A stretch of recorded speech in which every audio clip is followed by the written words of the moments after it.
ఒక KG chicken తోటి ఒక కేజీ బరువు తగ్గొచ్చని మీకు తెలుసా? ప్రతి 2 రోజులకు ఒకసారి ఒక కేజీ చికెన్ తీసుకొచ్చుకొని ఇలా వండుకొని తిని చూడండి. నెలకి 15 కేజీల చొప్పున గట్టిగా మీరు ఎలా వేసుకున్నా సరే తగ్గిపోతారు. నేను చెప్పిన విధానాన్ని కరెక్ట్గా ఫాలో అవ్వండి. మీరు ఎడారిలో నీళ్ల గుంటల్లే మొత్తం చెడు కొలెస్ట్రాల్ మొత్తం కూడా బాడీలో నుంచి బయటికి వెళ్ళిపోతుంది.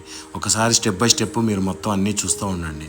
ఒక కేజీ చికెన్ ఏదైతే ఉందో ఒక్కొక్క ముక్క వచ్చేసి 75 గ్రాములు ఉండేటట్టు చూసుకోండి.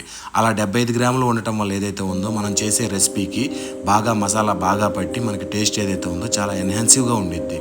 అలా టేస్ట్ వచ్చేలా చేసుకోవాలి మనం. ఆ తర్వాత వీడియోలో చూపించిన విధంగా ఒక కడాయి తీసుకొని కడాయిలో ఒక 1 లీటర్ వాటర్ పోసుకొని ఆ వాటర్ని కొంచెం వేడెక్కిన దాకా చూసుకొని ఆ తర్వాత చికెన్ బాగా కడుక్కొని చికెన్తో పాటు అల్లం, చిన్నులపాయ, గసగసాలు, మనకు దాల్చిన చెక్క, లవంగాలు ఇవన్నీ కలిపి ఒక నాపరాయి రోలే తీసుకోవాలండి. మిక్సీతో వాడకూడదు.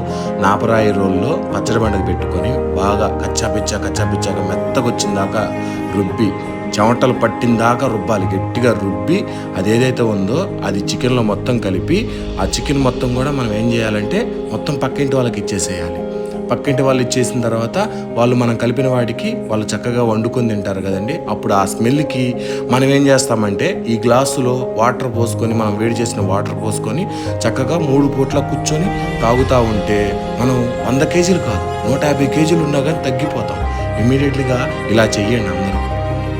ఇలా చేస్తే కేజీ ఏంటి 4-5 కేజీలు కోళ్ళు కాదు మేకలు తిన్నా కానీ మీరు తగ్గిపోతారు.